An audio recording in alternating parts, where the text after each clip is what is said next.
और खबर तफसील से पुलवामा के अवंतीपुरा इलाके में सिक्योरिटी फोर्सेस और मिलिटेंटों के दरमियान एनकाउंटर अब खत्म हो गया है। एनकाउंटर में 3 मिलिटेंट मारे गए। एनकाउंटर के मकाम से तीनों मिलिटेंटों की लाशों को बरामद किया गया है, तहम हलाकशुदा मिलिटेंटों की शनाख्त अभी तक नहीं हो पाई है। एनकाउंटर के मकाम के नजदीक आम शहरियों और सिक्योरिटी फोर्सेस के दरमियान शदीद झड़पें हुई। फोर्सेस ने हुजूम को मुंतशिर करने के लिए आंसू गैस का इस्तेमाल किया। वाज़ेह है कि इलाके में मिलिटेंटों की मौजूदगी की खबर के बाद फोर्सेस ने इलाके का मुहासरा किया था। इस बीच इलाके में छुपे मिलिटेंटों ने फोर्सेस पर फायरिंग की। एनकाउंटर की वजह से इलाके में मोबाइल इंटरनेट खदमात को फिलहाल मुअत्तल कर दिया गया है। और हमारे नुमाइंदे मंजूर इस वक्त जुड़े हुए हैं। मंजूर, क्या जानकारी है? एनकाउंटर खत्म हो चुका है, लाशें बरामद हुई हैं, क्या कुछ और मजीद जानकारी देंगे आप? जी जिलानी, ये जो एनकाउंटर स्टार्ट हुआ था इससे पहले 2 मिलिटेंट मारे गए थे आज सवेरे। उसके बाद एक मिलिटेंट भाग गया था, मां से तोड़ने की कोशिश की थी, लेकिन अब इसको भी एक मकान में ट्रैप किया गया था और उसको भी मार गिराया गया। इस एनकाउंटर में 2 मकानों को नुकसान पहुंचा और 2 मकानों को जुज़वी नुकसान पहुंचा और जो तीसरे मकान को शदीद नुकसान पहुंचा है, जिसमें इस मिलिटेंट ने पनाह ली थी। उस दौरान वहां मौजूद आम लोगों मुश्तइल नौजवानों और फोर्सेस के बीच झड़पें भी हुई, ताहम फोर्सेस ने उसको मुंतशिर किया। उसमें भी किसी नौजवान की जख्मी होने की कोई इतला नहीं है। कुल मिला के ये जो एनकाउंटर है खत्म हो गया था, जो रात के दौरान शाम 1 बजे के करीब शुरू हुआ था जी। तो इलाके में अब जो फोर्सेस है वो वहां से निकल गई है। उस दौरान भी जो शेड्यूल पेल्टिंग के वाक़ात रोनमा हुए, ताहम उसमें कोई जख्मी नहीं हुआ है और ये एनकाउंटर जो खत्म हो गया है। इसमें 3 मिलिटेंट मंजूर, जो मिलिटेंट मारे गए हैं, लाशें बरामद हुई हैं, क्या जानकारी है कि कहां से इनके तार जुड़े हैं? जी, ये जो मिलिटेंट से बताया जाता है ये हिजबुल मुजाहिदीन जो मिलिटेंट तंजीम है उससे वाबस्ता है और इनकी जो शिनाख्त है भी नहीं हो पाई है। नहीं बताया जा रहा है कि एक जो मिलिटेंट है इसका ताल्लुक नॉर्थ कश्मीर से है, जिसने रिसेंटली मिलिटेंसी सफों में ज्वाइन किया था और जो दो मिलिटेंट है इसी अवंतीपुरा इलाके के हैं, लेकिन अभी शिनाख्त नहीं हो पाई है। जी मंजूर, बहुत बहुत शुक्रिया इस जानकारी के लिए। तो आगे बढ़ेंगे अगली खबर की तरफ। जम्मू कश्मीर के भद्रवा में शरपसंदों के हाथों एक शख्स की हलाकत के बाद आज तीसरे रोज भी कर्फ्यू जारी है। तमाम आज इलाके में हालात मजमूई तौर पर काबू में है। वाज़ेह है कि कल पुलिस ने मीडिया में आई उन रिपोर्टों को मुस्तरद किया था जिनमें यह कहा गया था कि गौरक्षकों ने नईम नामी शख्स को हलाक किया है। पुलिस के मुताबिक ऐनी शाहिद मुतजाद बयानात दे रहा है। उनका कहना है कि ऐनी शाहिद के बयानात जाए वारदात से मिले सबूतों से मेल नहीं खा रहे हैं। इस बीच हुक्काम का कहना था कि हालात का जायजा लेने के बाद ही कर्फ्यू हटाने से मुताल्लिक कोई फैसला किया जाएगा। और इस वक्त की एक बड़ी खबर आपको दे दें, जम्मू कश्मीर से आ रही है। सोपोर के हथलिंगो इलाके में फोर्सेस की इजाफी तैनाती। इलाके में 1 से 2 मिलिटेंटों के छुपे होने की इत्तला। फोर्सेस ने इलाके का मुहासरा कर लिया है। सर्च ऑपरेशन जारी है। इलाके में मोबाइल इंटरनेट खदमात मुअत्तल कर दी गई है। बड़ी खबर, जम्मू कश्मीर के सुपुर के हथलिंगो इलाके में फोर्सेस की इजाफी तैनाती की गई है। इलाके में 1 से 2 मिलिटेंटों के छुपे होने की इत्तला मौसूल हुई है। फोर्सेस ने इलाके का मुहासरा फिलहाल कर लिया और सर्च ऑपरेशन जारी है। इलाके में मोबाइल इंटरनेट खदमात को मुअत्तल कर दिया गया है।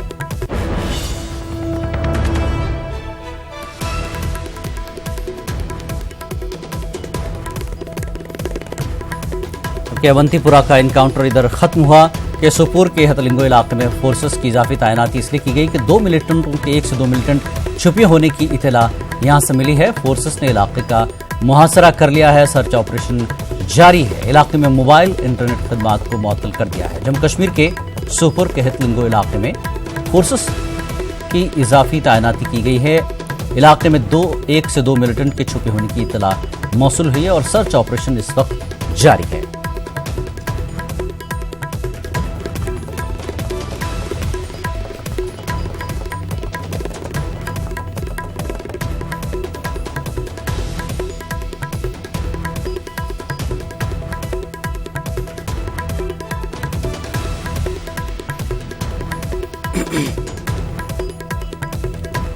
एक बार फिर आपको बता दें कि बड़ी खबर, जहां अवंतीपुरा में एनकाउंटर खत्म हुआ, वहीं पर सुपुर के हतुलिंगो इलाके में फोर्सेस की इजाफी तैनाती की गई है। 1 से 2 मिलिटेंट के छुपे होने की इतला मिली है। फोर्सेस ने इलाके का मुआवजा किया। सर्च ऑपरेशन जारी। हमारे नुमाइंदे सज्जाद इस वक्त जुड़ गए हैं। सज्जाद, क्या जानकारी है? 1 से 2 मिलिटेंट छुपे होने की खबर मौसूल हुई है। जी जिलानी, मैं आपको बता दूं कि ये कोऑर्डिनेट सर्च ऑपरेशन जो है तलाशी कार्रवाई दौरान शब का रात को ही शुरू की गई थी, जिसमें फौज, पुलिस और सीआरपीएफ शामिल है। और आज सुबह इस फतलंगू गांव जो है इसकी घर घर तलाशी ली गई और कहा जा रहा है कि फायरिंग की आवाज सुनाई दी है किसी घर से जहां पे मिलिटेंट छुपे हैं। और पुलिस से हमारी बात हुई, उनका कहना है कि 2 मिलिटेंट छुपे हो सकते हैं इस इलाके में। अभी जो है तलाशी कार्रवाई जारी है इस इलाके में। पूरा जो है आने जाने वाले रास्तों को सील कर दिया गया है।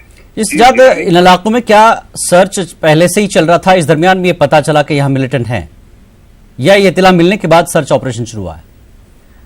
जी, आमतौर पर यह होता है कि इतना मिलने के बाद जो है पूरे इलाके को घेरे में लिया जाता है। जिस घर में इसका इनपुट हो तो उसी तरीके से ये यहाँ भी जो है घेराव किया गया इस इलाके का और घर घर तलाशी शुरू की गई। और कहा जा रहा है कि मिलिटेंटों ने जिस घर में छुपे हैं वो उन्होंने सिक्योरिटी फोर्सेस और चंद फायर जो है गोलियों की जो है आवाजें सुनाई दी गई हैं अभी तक। अभी जो है मैं स्पॉट पे हूँ और सूरत हाल जो है पूरे इलाके को सिक्योरिटी फोर्सेस ने घेरे में लेके रखा हुआ है। जी जिलानी, बहुत बहुत शुक्रिया सज्जाद इस जानकारी के लिए। जैसा कि सज्जाद ने कहा कि कुछ फोर्सेस पर फायरिंग की गई है और सर्च ऑपरेशन फोर्सेस की तरफ से अभी चल रहा है। कांग्रेस तर्जुमान सुरजेवाला ने कहा है कि इलेक्शन कमीशन मोदी जी का पिट्ठू बन चुका है। आइए सुनिए। चुनाव आयोग अब मोदी जी का पिट्ठू बन चुका है। चुनाव आयोग का काम है निष्पक्ष और स्वतंत्र चुनाव करवाना, पर जिस प्रकार से अशोक लवासा जी की चिट्ठी सामने आई है, जिससे साफ है कि मुख्य चुनाव आयुक्त और उनके दूसरे सहयोगी अशोक लवासा जी का जो भिन्न ओपिनियन है अमित शाह जी और मोदी जी और दूसरे विषयों को लेकर, उसको भी रिकॉर्ड करने को तैयार नहीं। ये चुनाव आयोग है या मोदी जी के हाथ की कठपुतली? ऐसा लगता है कि बार बार संस्थाओं का हनन मोदी सरकार का तरीका बन गया है। एक और संस्था की हत्या हो रही है और पूरा प्रजातंत्र मूक दर्शक बना। और चंद्रबाबू नायडू ने राहुल और शरद यादव से मुलाकात की। लोकसभा इंतखाबात के नतायज से पहले तीसरे महाज को तकवियत देने की कोशिश समझी जा रही है। हालांकि अपोजिशन किसी भी महाज पर यकजा नजर नहीं आ रही है। यूपी में एसपी बीएसपी ने कांग्रेस से इत्तेहाद नहीं किया है और कांग्रेस ने दिल्ली में आम आदमी पार्टी से इत्तेहाद नहीं किया। केसीआर अपनी अलग तैयारी कर रहे हैं। इन तमाम मसाइल के बीच चंद्रबाबू नायडू की कोशिश किस हद तक कारगर साबित होगी, ये देखना होगा।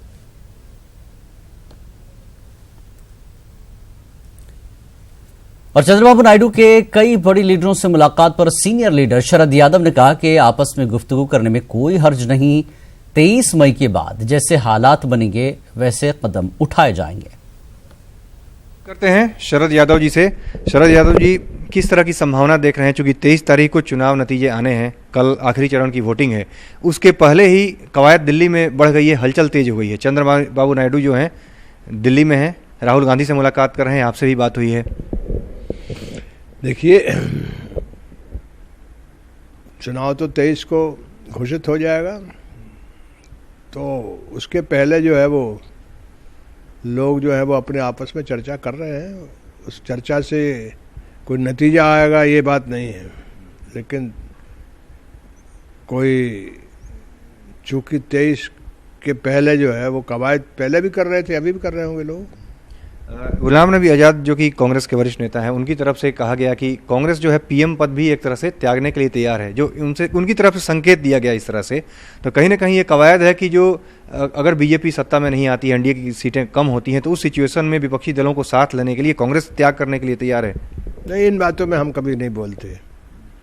जो परिस्थिति होगी उस समय देखा जाएगा, परिस्थिति होगी उस समय देखा जाएगा। और दूसरी चीज़, अपोजिशन में सबसे बड़ी यानी यूपीए ही आएगा ना, संख्या तो सबसे ज़्यादा कांग्रेस और जो यूपीए है उसी की होगी ना। तो उसके बाद ही सोचा जाएगा क्या करना। चंद्रबाबू नायडू दिल्ली में है, किस तरह से देख रहे हैं, क्या रणनीति तय होनी है? बाबू चाहते हैं कि सरकार के गोलबंदी और एक आम सहमति बन जाए, उस प्रयास में वो लगे हैं, तो उसमें हम लोग तो सहयोग करेंगे।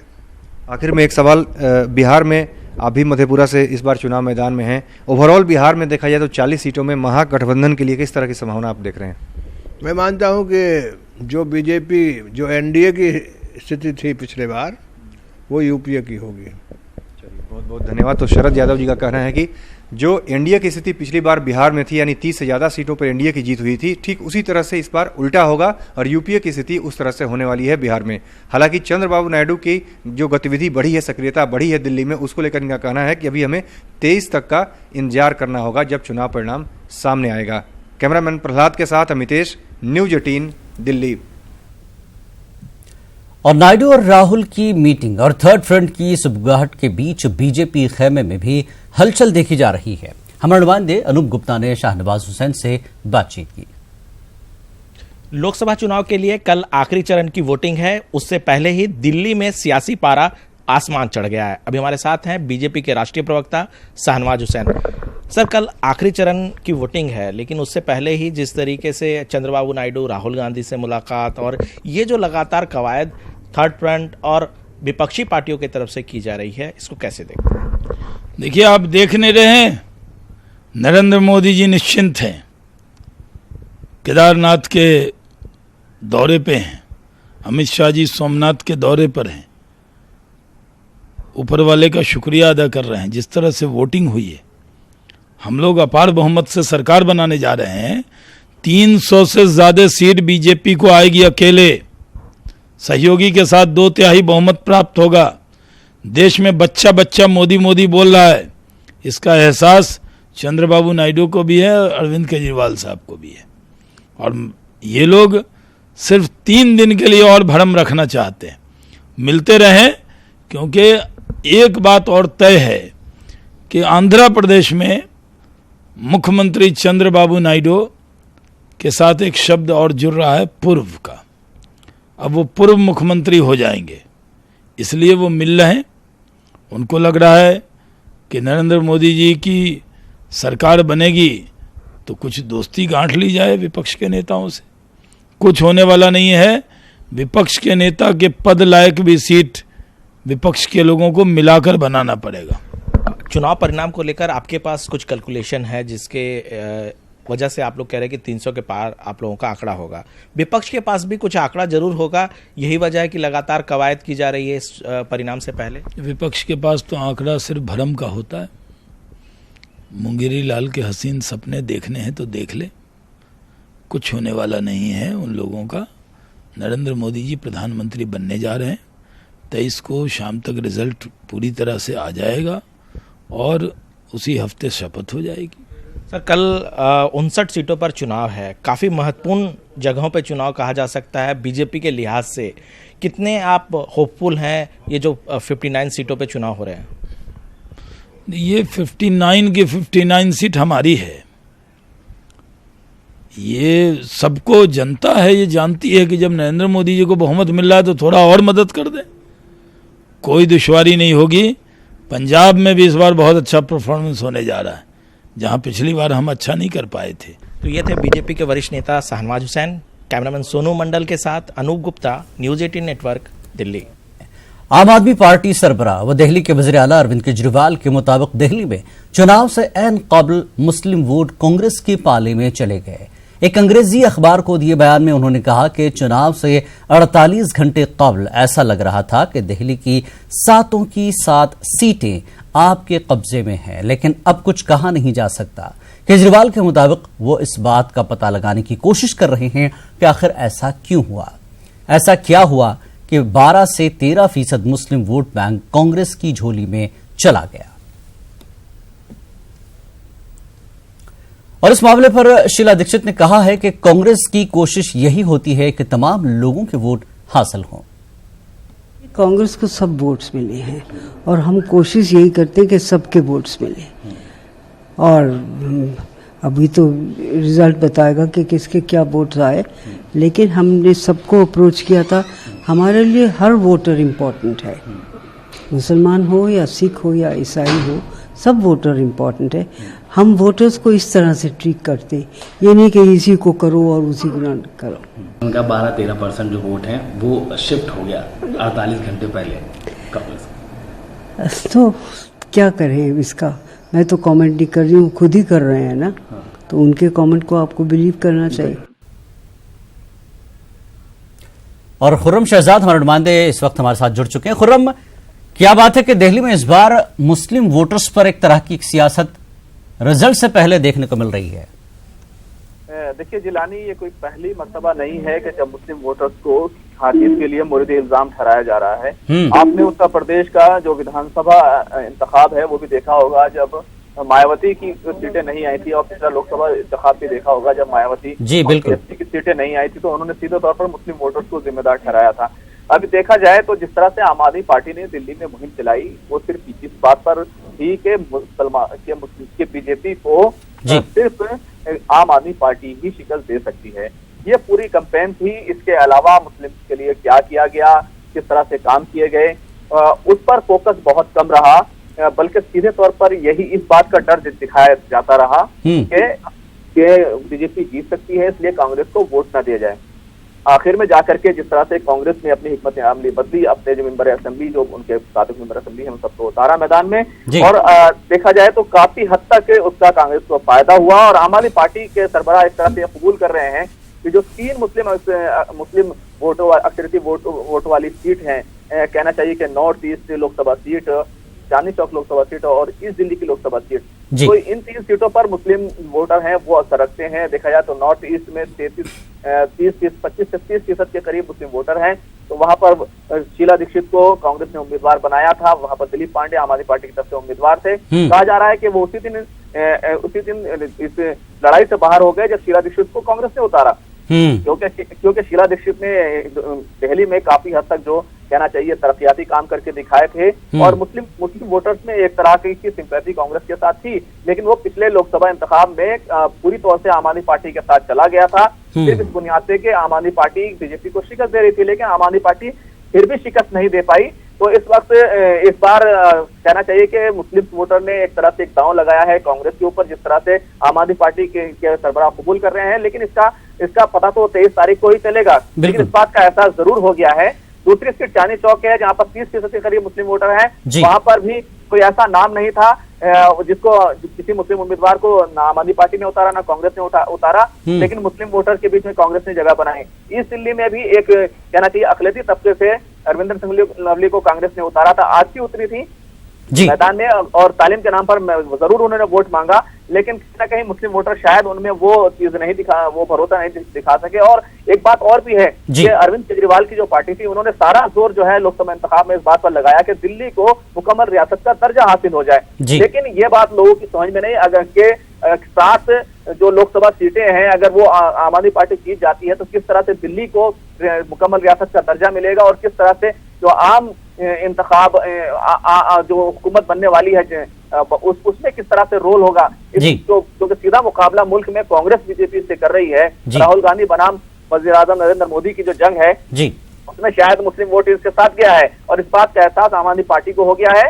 ये भी देखें, ये भी हमें समझना चाहिए। फिर खुर्रम, जिस तरह के हालात दिल्ली में रहे, जिस तरह की सियासत चल रही थी कि बीजेपी कांग्रेस के बीच आम आदमी पार्टी कहीं ना कहीं खींचतान में लगी रही, तो ऐसे में वहां के अवाम को लगा कि जिस तरह से या तो फिर 2 बड़ी पार्टियां हैं, किसी को एक सिलेक्ट किया जाए, और बली का बकरा एक तरह से बन रही है सीधे सीधे आम आदमी पार्टी।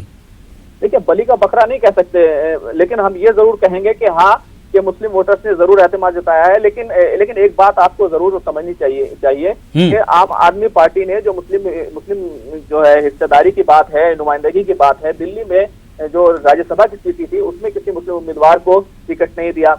दूसरी तरफ आपने जो लोकसभा इंतखाब जब आप लड़ने उतरे उसमें आपने टिकट नहीं दिया, पिछले लोकसभा इंतखाब में आपने किसी मुस्लिम उम्मीदवार को टिकट नहीं दिया था। दूसरी तरफ कांग्रेस का एक रिकॉर्ड रहा है कि दिल्ली की 10 सीटें हैं, यानी 7 सीटें लोकसभा की और 3 सीटें राज्यसभा की, उसमें किसी न किसी मुस्लिम चेहरे को वो राज्यसभा या पार्लियामेंट भेजा जाता रहा है। तो एक तरह का उसको वो भी फायदा हुआ है और इसकी ये दलील जो है वो कहीं ना कहीं कांग्रेस की तरफ से उसने काम जरूर किया है जिलानी।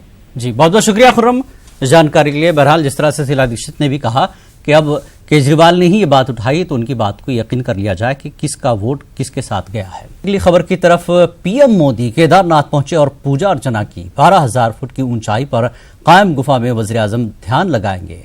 वज़ीर आज़म कल बद्रीनाथ के दर्शन करेंगे। वज़ीर आज़म उत्तराखंड का रिवायती पहाड़ी लिबास पहने हुए हैं।